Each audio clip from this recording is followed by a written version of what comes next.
नमस्कार, parameter of law channel पर मैं आपका मित्र रिटायर्ड जज अशोक शर्मा आपका हार्दिक अभिनंदन करता हूं।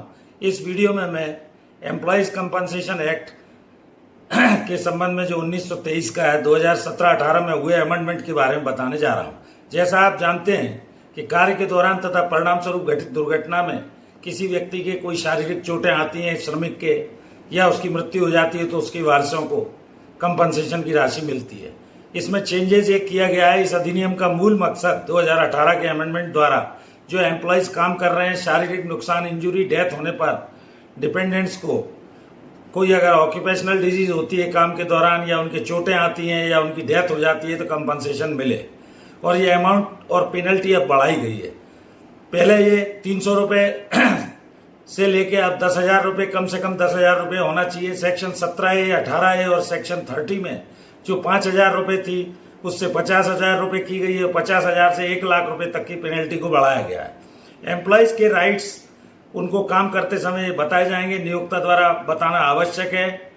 Dealing with the duty of the employer to inform his rights under this act. और ये अगर नहीं बताते हैं राइट्स उसको, वर्कर्स को, तो वो कमिश्नर के यहाँ इसकी शिकायत कर सकता है। और ईमेल द्वारा या 2 प्रिंट आउट निकालकर उनको लोकल लैंग्वेज में इसको समझाना होगा कि किस तरह की क्या सुविधाएं, दुर्घटना होने पर उन्हें क्या मिलेगा। तो टोटल इस तरह से, और प्रोसिक्यूशन भी इस कमिश्नर के यहाँ किया जा सकता है। सेक्शन 31 में अपील केवल इसमें हाईकोर्ट के अधीन होगी। क्वांटम पे हो सकती है, पेनल्टी पे हो सकती है। एम्प्लॉय और एम्प्लॉयर दोनों जा सकते हैं। पक्षकार न्याय पाने के लिए हाईकोर्ट जाएंगे। किसी भी मामले में चोट आती है, मेमोरेंडम ऑफ एग्रीमेंट जब दोनों पार्टी साइन करते हैं तो मोस्टली कोर्ट कमिश्नर उसको अलाउ कर देता है। और अगर अपील में जाते हैं तो ये देखा जाएगा कि substantial question of law involve है कि नहीं है, पहली चीज। और अपील करने की जरूरत जब एग्रीमेंट दोनों पक्षों के मध्य है और कोर्ट ने अलाउ कर दिया है तो जरूरत नहीं होती है।